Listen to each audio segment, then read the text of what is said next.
Hello，大家好，我係 Alfred，今日咧嚟拍呢個久違了嘅有碗話碗晚市自助餐啊！咁之前都同大家講過咧，就係話我會有一個重啟嘅計劃，咁我會拍翻啲咧我之前拍過嘅自助餐嘅，因為有啲餐廳同酒店咧已經係幾年前拍過啦，咁佢哋嘅水準而家到底係點咧，我都好想知道喎。咁今日拍嘅呢一間咧就係灣仔嘅匯景啊，咁我就上網經旅遊網站訂位嘅，咁而家係平日啦，每位成人咧係720蚊。今日嗰個用餐時間呢，就係由6點半去到9點半啊！咁呢個時間呢，如果以正常做一輪晚市自助餐嘅酒店或者餐廳嚟計呢，就屬於係比較短㗎啦。因為除咗嗰啲即係分兩輪啦，通常就係啲好平或者因為 staycation 佢包埋個自助餐，就有啲會夾硬將個晚市自助餐拆做兩輪啦。咁嗰啲係食2個鐘啦。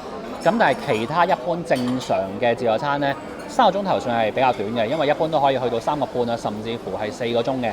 咁幾年前嚟嘅時候呢，我對呢度嗰個印象都幾好。我記得佢哋熱燻都幾多嘢食啦，同埋有啲燒牛肉啊、羊架嗰啲呢都幾高質嘅。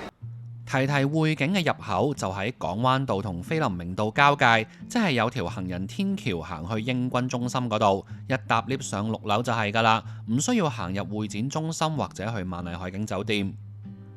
餐廳規模相當大，好多座位，而且啲台擺得超級闊落。部分台同台之間嘅距離，直頭可以擺多一張台，應該係我拍過嘅自助餐之中最好坐嘅一間。跟住一鏡到底，帶大家睇晒成個自助區，一開始呢就係飲品區。行前少少，我哋睇畫面左邊先，熱燻區可以見到佢啲通道係勁闊，而且食物擺得比較有社交距離。如果場地細又擺到啲嘢咁開，咁就代表冇嘢食啦。但如果好似呢度咁大，咁樣擺呢，就可以令食客一齊出去攞嘢食嘅時候冇咁逼。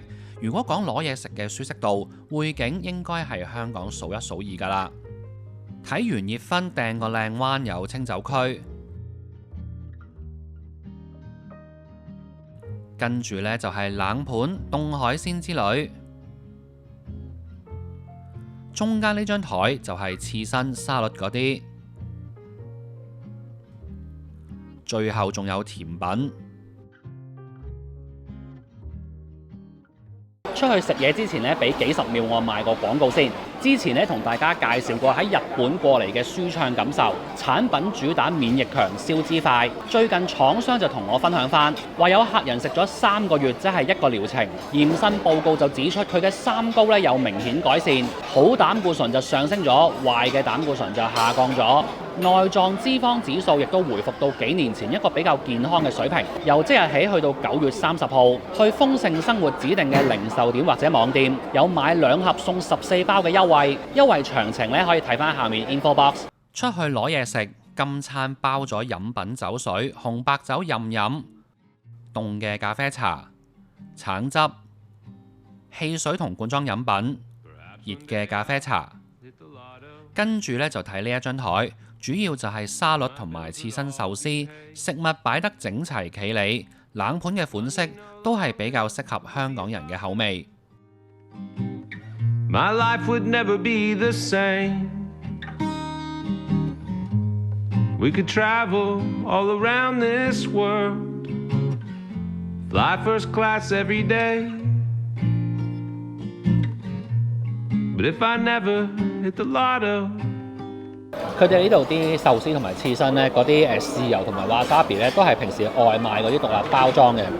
咁呢個我覺得其實幾好啊，因為即係而家話晒都有疫情啊嘛，咁樣就衞生啲啦，唔使自己成日揾啲碟仔倒嚟倒去嗰種。咁但係有一個問題呢，就係佢嗰個壽司豉油呢，嗰個味道呢，好味精、好鹹，鮮味濃郁到爆，直情有少少似好似美極咁樣嘅味，可以攞嚟呢去大排檔做啲小炒咁樣。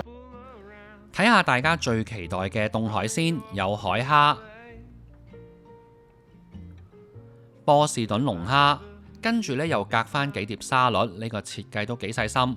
凍海鮮多人攞啊嘛，中間隔翻幾碟其他嘢，就唔會一大班人堆晒喺同一個位。跟住就有蟹腳、海螺同麵包蟹。今日呢就睇唔到佢正常嘅 refill 速度快唔快啦，因為有 staff 認得我啊。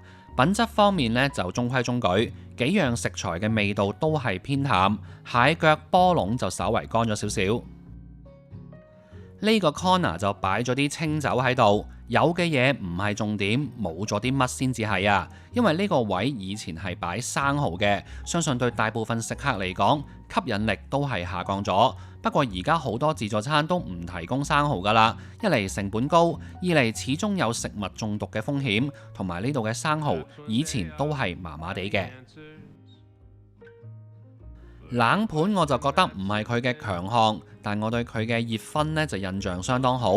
佢哋嘅半開放式廚房就喺正自助區，呢個就係自助餐熱薰要好食嘅關鍵。有啲酒店自助餐裡面根本冇廚房，所有嘢都要提前幾個鐘整定，搭幾十層 lift，再放喺架熱車度 keep warm 幾個鐘，啲熱薰係一定難食嘅。食食下呢，想讚一讚呢間餐廳。佢哋咧每張台每個位側跟咧係擺咗個碟仔俾你擺，即係刀叉咁樣嘅。咁而家咧好多即係酒店啊，即係啲5星酒店咧，都完全冇咗呢樣嘢嘅。佢 expect 你將啲刀叉咧就咁擺喺台面，或者有張即係餐紙上面咁樣啦。咁其實就好污糟嘅。咁我都唔明點解而家即係香港好多5星酒店嗰個水平會係咁樣。咁今日呢一個位咧，我覺得係好細心，係好抵讚嘅。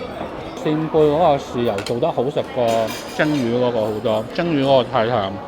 麻辣小龍蝦幾好食，麻辣，但係佢係一個我都食到嘅麻辣，唔會話即係見血封喉咁樣，啱啱好嘅呢個，我覺得幾好。好去啲凍海鮮。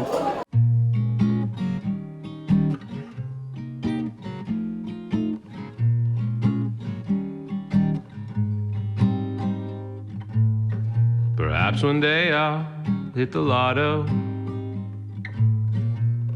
then my bills would all be paid. Money no longer would be a bother. My life would never be the same. We could travel all around this world, fly first class every day. But if I never hit the lotto, would you still love me anyway? Perhaps one day I'll reach the big time,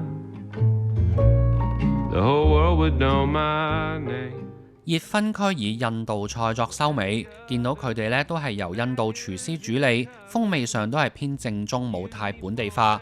睇完成個熱薰區，要讚一讚佢哋全部有蓋嘅食物都識得擺個架同埋一塊布喺側邊，俾食客放低個蓋，然後啲倒汗水又唔會滴到周圍都係。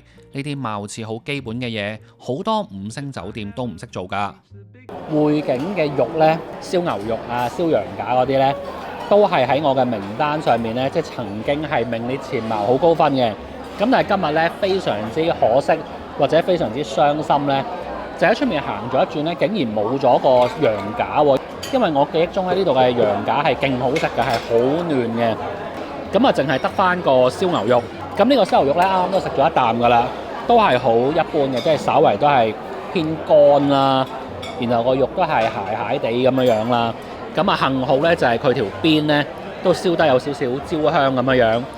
跟住回顧一下，我之前係點樣評價呢度其中幾款熱薰。再隔離就要推介一下啦，燒牛肉同燒羊架就間間自助餐都有啦，但唔係間間都好食，特別係羊架，好多時都 overcook， 10成熟嘅紅肉你話可以有幾好食啊？今日呢度啲燒牛肉同燒羊架，大家睇下肉嘅顏色，靚仔到一個點，好靚嘅粉紅色，睇見都開心。今日阿 Kit 同我分別喺2個時間攞過牛同羊，牛就有一次熟咗少少，比較乾身。羊呢就2次都咁靚，絕對係今年咁多間自助餐最好食嘅羊架。跟住又有啲好嘢，佢哋有個位係做鐵板煎和牛，大家睇下幾多和牛排晒隊喺度俾人煎啊！呢樣嘢好受歡迎，食客 keep 住攞，師傅 keep 住煎，所以攞親呢都係熱辣辣，好好食。如果今晚羊架攞第一，呢個和牛呢係第2好食噶啦。嗱，呢個望落好吸引啊，燒蠔。不過攞呢嚿嘢呢要有啲耐性，師傅每次燒10幾隻，要慢慢等，味道都唔錯嘅。